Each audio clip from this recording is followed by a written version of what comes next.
ಮೈಸೂರು ಮತ್ತು ಚಾಮರಾಜನಗರ ಜಿಲ್ಲಾ ಮಧ್ಯವರ್ತಕರ ಸಂಘದಿಂದ ಸುದ್ದಿಗೋಷ್ಠಿ.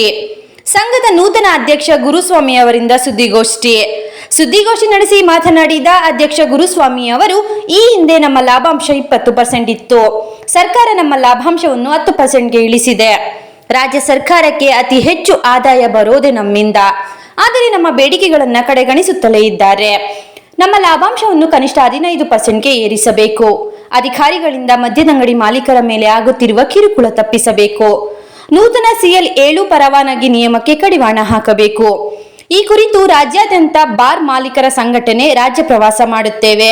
ನಮ್ಮ ಬೇಡಿಕೆ ಈಡೇರಿಕೆಗೆ ಒತ್ತಾಯಿಸಿ ಇದೇ ತಿಂಗಳ 25ರಂದು ಬೃಹತ್ ಪ್ರತಿಭಟನೆ ಮಾಡಲಿದ್ದು, ಬೆಂಗಳೂರಿನ ಫ್ರೀಡಂ ಪಾರ್ಕ್ ಬಳಿ ಪ್ರತಿಭಟನೆಗೆ ತಯಾರಿ ನಡೆಸಿದ್ದೇವೆ. ಸುದ್ದಿಗೋಷ್ಠಿಯಲ್ಲಿ ಸಂಘದ ರಾಜ್ಯಾಧ್ಯಕ್ಷ ಗುರುಸ್ವಾಮಿ ಮಾಹಿತಿ ನೀಡಿದ್ದಾರೆ. ಸುದ್ದಿಗೋಷ್ಠಿಯಲ್ಲಿ ಸಂಘದ ಉಪಾಧ್ಯಕ್ಷರಾದ ಪರಮೇಶ್, ಭಾಸ್ಕರ್ ಗೌಡ, ಕಾರ್ಯದರ್ಶಿ R ಲಕ್ಷ್ಮಣ್ ಸೇರಿದಂತೆ ಇತರರು ಉಪಸ್ಥಿತರಿದ್ದರು. ಸರ್ ಕೇಳ್ತಾ ಇಲ್ಲ ಅನ್ನೋದಕ್ಕಿಂತ ಇತ್ತೀಚಿನ ದಿನಗಳಲ್ಲಿ ಅವರೇ ಯಾವುದೋ ಒಂದು ಒತ್ತಡದಲ್ಲಿ ಸಿಲುಕೊಂಡು ಅವ್ರಿಗೆ ಬುದ್ಧಿ ಪಾಪ ಏನೇನೋ ವ್ಯತ್ಯಾಸಗಳಾಗ್ಬಿಟ್ಟಿದೆ. ಅವರು ಬೇರೆಯವ್ರ ಮಾತನ್ನ ಕೇಳೋಂಥ ಪರಿಸ್ಥಿತಿನಲ್ಲಿ ಇವತ್ತಿಲ್ಲ. ಅವರು ಅರ್ಥ ಆಯ್ತಾ ನಿಮ್ಗೆ ಹೇಳ್ದದ್ದು? ಅದೇನು ನಿಮಗೆಲ್ಲ ದಿನ ಬೆಳಗ್ಗೆ ಅಂದರೆ ನಿಮ್ಮ ಪತ್ರಿಕೆಗಳಲ್ಲಿ ಮಾಧ್ಯಮಗಳಲ್ಲಿ ಎಲ್ಲ ದಿನಾ ಬೆಳಗ್ಗೆಯಿಂದ ರಾತ್ರಿವರೆಗೂ ನಾವು ಅದನ್ನೇ ನೋಡ್ತಾ ಇದ್ದೀವಿ. ನಾವು ಹೇಳಿದ್ನಲ್ಲ, ತಮಗೆ 2 ತಿಂಗಳಿಂದ ಕಾಯ್ತಾ ಇದ್ದೀವಿ. ನಾವು ಟೈಮ್ ಕೊಡ್ತಾ ಇಲ್ಲ.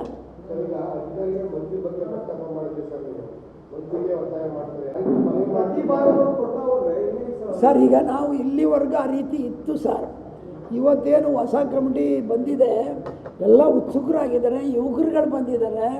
ಇವರು ಎಲ್ಲ ನಿಂತ್ಕೊಂಡು ಈ ಸಾರಿಯಿಂದ ಅದನ್ನು ಬೇರೆ ರೀತಿಯಲ್ಲಿ ಮಾಡಬೇಕು ಅಂತ ಹೊಸ ಒಂದು ತೀರ್ಮಾನನ ತಗೊಂಡಿದ್ದೀವಿ ಸರ್. ಮುಚ್ಚುಮರನೇ ಏನಿಲ್ಲ ಸರ್ ಅದರಲ್ಲಿ. ಸರ್ ಎಲ್ಲರಲ್ಲೂ ಗೊತ್ತಾಗುತ್ತೆ. CL2 CC ಕ್ಯಾಮ್ರಾ ಇದೆ, ಎಲ್ಲಿಲ್ಲ ಸರ್ ಕ್ಯಾಮ್ರಾ? ಎಲ್ಲ ಕಡೆನೂ ಇದೆ ಸರ್. ಪರಿಸ್ಥಿತಿ ಹಂಗಿಲ್ಲ. ಏನಾಗಿದೆ ಅಂದರೆ ನಮ್ಮಲ್ಲಿ ಇನ್ನೂ ಮುಗ್ಧರು ಲೈಸೆನ್ಸ್ಗಳಿದ್ದಾರೆ. ಪಾಪ ಮುಗ್ಧರು ಅನ್ನೋಕ್ಕೆ ಯಾಕೆ ಉದಾಹರಣೆ ಕೊಡ್ತೀನಿ ಅಂದರೆ, ನಂದು 2 ಬಾರನ್ನು ಸರ್ 2000 ಇಸ್ವಿನಲ್ಲಿ ಹೊಸನೇಮತಿ ಅಂತ ಒಬ್ಬರು DC ಇದ್ದರು. 2 ಲೈಸೆನ್ಸೇ ಕ್ಯಾನ್ಸಲ್ ಮಾಡಿಬಿಟ್ರು. ನಾವು ಉಲ್ಟಾ ಮಾತಾಡಿದೆ ಅಂತ. ಹ್ಞೂ ಸರ್, ಅದೆಲ್ಲ ಎಷ್ಟಾದರೂ ನಾವು ನೋವು ಅನುಭವಿಸ್ತೀವಿ.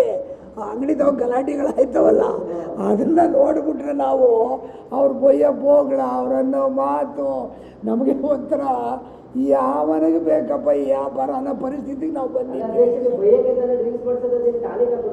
ಅದು ಸರಿ ಸರ್. ಈ ಮಾತ್ರ ದಯಮಾಡಿ ಸರ್ಕಾರಕ್ಕೆ ಕೇಳಿ, ನಮಗೆ ಕೇಳ್ತೀರಾ? ಸರ್ಕಾರಕ್ಕೆ ಕೇಳಬೇಕಲ್ವ ತಾವು? ಇದನ್ನು ನಮ್ಗೆ ಹೇಳಿದ್ರೆ ಏನು ಪ್ರಯೋಜನ ಸರ್? ಸರ್ಕಾರ 36,000 ಕೋಟಿ ವರಮಾನ.